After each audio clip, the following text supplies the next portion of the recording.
Sa bawat pagpatak ng bagong taon, lahat tayo ay may kanya-kanyang paniniwala kung paano sasalubungin ang swerte. Mula sa bilog na prutas, pulang damit, hanggang sa pagpaputok upang itaboy ang malas.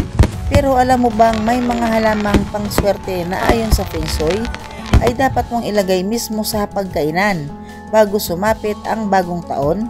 Dahil dito, naniniwala ang mga Chinong eksperto sa Feng Shui na ang dining table ay simbolo ng kasaganaan, biyaya at samahan ng pamilya.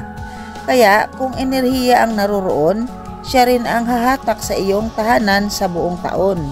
Kaya sa videong ito, samahan mo akong tuklasin ang mga swerte at hiwaga ng mga halaman na dapat mong ilagay sa hapagkainan upang pasukin ng kasaganaan, kalusugan at magandang kapalaran ang iyong buong pamilya sa darating na taon. Number 1, Lucky Bamboo. Simbolo ng katatagan at balanseng enerhiya. Ang Lucky Bamboo ang itinuturing na hari ng mga Feng Shui plants. Kapag ito'y inilagay sa gitna ng hapagkainan, sumisimbolo ito ng katatagan ng pamilya at mahabang buhay. Ang bawat stalks nito ay may ibig sabihin. 2 stalks para sa pagmamahalan at pagkakaisa. 3 stalks, kaligayahan, kayamanan at mahabang buhay. Ang 5 stalks ay balanseng kalusugan. At ang 8 stalks, pag-angat sa karera at negosyo. At ang 9 na stalks naman ay kasaganaang walang hanggan. Ayon sa Feng Shui Masters, iwasang maglagay ng 4 na stalks dahil ito ay inuugnay sa malas. Ilalagay ito sa basong may tubig o maliit na baso na may pulang ribbon, simbolo ng good fortune at fire energy na nagbibigay sigla sa buong tahanan. Number 2, Kalamansi o lemon plant, simbolo ng kalinisan at protection. Ang kalamansi o lemon plant ay hindi lang pampabango ng hangin, kundi itinuturing ding pampawala ng malas at negatibong enerhiya. Sa Feng Shui, ang mga citrus fruits ay sumisimbolo ng kayamanan at kalinisan ng hangin. Kapag may kalamansi o lemon sa gitna ng dining table, pinaniniwalaang hindi makalapit ang inggit at kasamaan ng loob ng ibang tao. Ito rin ay nagdadala ng positibong enerhiya na mapapagaan sa pakiramdam ng buong pamilya habang sabay-sabay kumain. Number 3, Money Tree or Pachera Aquatica, simbolo ng kayamanan at tagumpay. Hindi mawawala sa listahan ang Money Tree, kilala bilang tagahawak ng swerte sa negosyo at pinansyal sa aspeto. Ayon sa Feng Shui, ang mga dahon nito ay parang palad na humahawak ng pera, kaya't kapag ito'y inilagay sa pagkainan bago ang bagong taon, sumisimbolo ito na ang bawat pagsisikap ng pamilya ay magbubunga ng kasaganaan. Mainam itong ilagay sa kaliwang bahagi ng hapagkainan, kung saan pumapasok ang wealth corner ng enerhiya ng tahanan. Number 4, Basil o Holy Basil, simbolo ng protection at kapayapaan. Sa bawat dahon ng basil, may taglay itong banal na enerhiya na naglilinis ng kapaligiran at nagbibigay ng kapayapaan sa tahanan.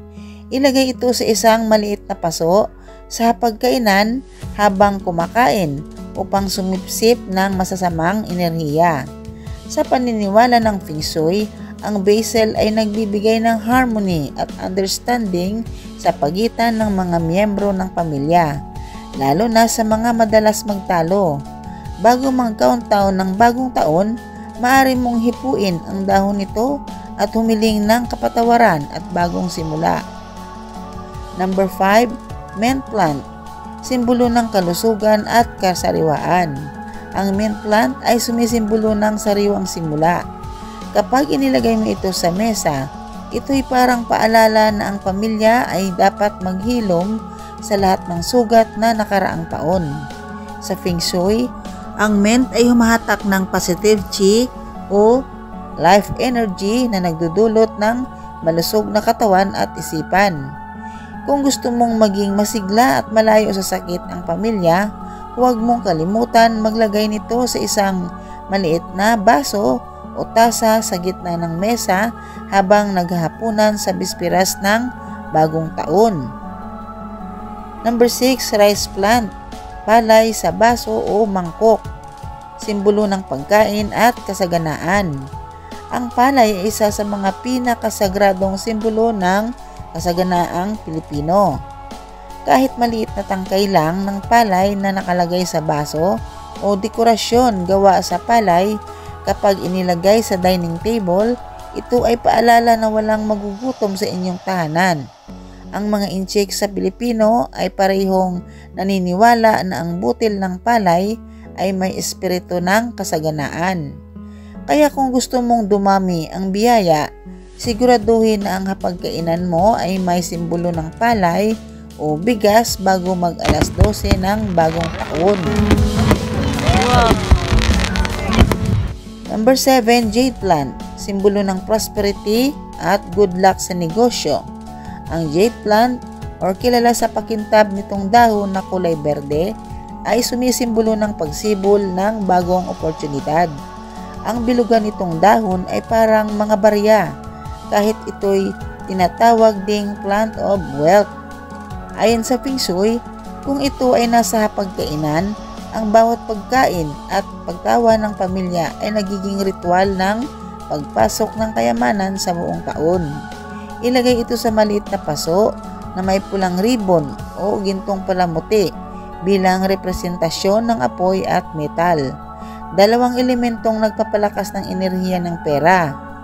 Number 8, peace lily. Simbolo ng kapayapaan at pagpapatawad. Ang peace lily ay hindi lamang maganda sa paningin. Ito rin ay sumisimbolo ng pagpapatawad at pagkakaisa. Ayon sa Feng Shui, kung mayroon kang tampuhan sa pamilya, ito ang halaman ng dapat mong ilagay sa gitna ng mesa bago magbagong taon. Habang kumakain, pinaniniwalaang humuhupa ang mga alitan at nagpapalitan ng kapayapaan. Ang puting bulaklak nito ay parang liwanag ng bagong simula, simbolo ng pagkakasundo at kalinisang espiritual. Number 9, orchid. Simbolo ng aligansiya at fertility. Kung gusto mo namang magkaroon ng masaganang pag-ibig, swerte sa relasyon o bagong biyayang darating, maglagay ng orchid sa gilid ng hapagkainan. Ang bulaklak nito ay sumisimbolo ng pag-usbong ng panibagong pag-asa at kagandahan sa buhay. Sa Feng Shui, ito rin ay ginagamit para magparami ng oportunidad, maging sa trabaho, negosyo o pamilya. Ang puti ay para sa kapayapaan, ang rosas para sa pag-ibig, at lila para sa karunungan. Number 10, photos of golden money plant. Simbolo ng tuloy-tuloy na agos ng swerte. Ang golden money plant ay tinaguri ang plant of flowing fortune. Kung ito ay nasa pagkainan, pinaniniwalaang pinapabilis nito ang daloy ng swerte at tinatanggal ang mga hadlang sa biyaya.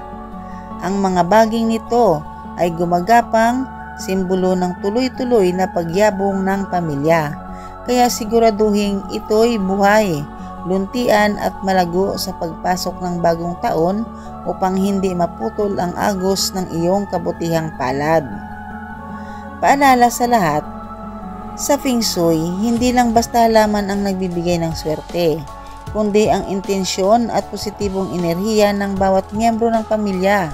Kaya habang nilalagyan mo ng mga halaman ng iyong hapagkainan, sabayan mo ito ng pasasalamat sa mga biyayang natanggap at paghingi ng kapatawaran sa mga pagkakamali. Tandaan din, ang tunay na swerte ay dumarating sa pusong marunong magpasalamat at magbahagi. Kaya mga ka-Clover, ngayong papalapit na ang bagong taon, tanungin mo ang iyong sarili.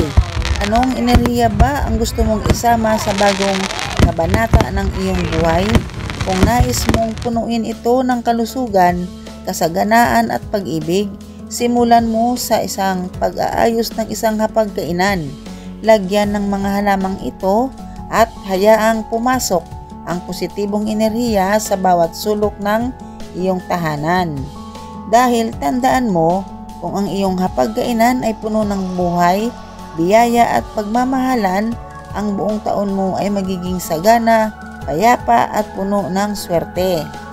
Maraming nagsasabi, wala naman yan, pamahiin lang yan. Pero tandaan mo, ang pamahiin ay bunga ng sinaunang karunungan na pinagdadaanan ng libu-libong taon. At kapag patuloy mong binabaliwala ang mga ito, maring hindi mo na namamalayan na ikaw na mismo ang gumagawa ng pader laban sa biyayang papunta na sana sa iyo. Ang pag-ignore sa mga positibong ritual at paniniwala ay parang pagbubukas ng pinto sa bad energy.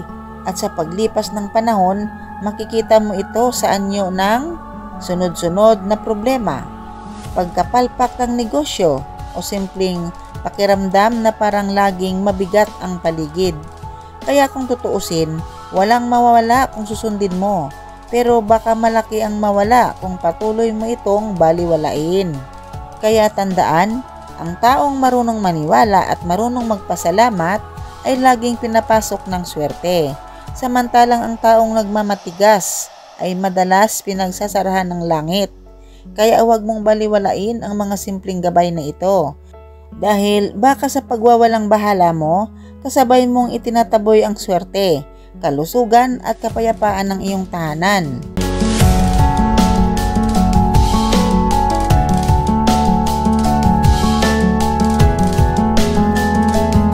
Ang inyong ka-Clover at ito ang iyong gabay sa mas maswerteng pamumuhay. Huwag kalimutang i-like, i-comment at i-subscribe para sa iba pang Feng Shui tips, spiritual guides at mga ritual na magdadala ng positibong enerhiya sa iyong buhay. Hanggang sa muli, Happy New Year! Naway pumasok sa iyong tahanan ang swerte, biyaya at kapayapaan sa buong taon.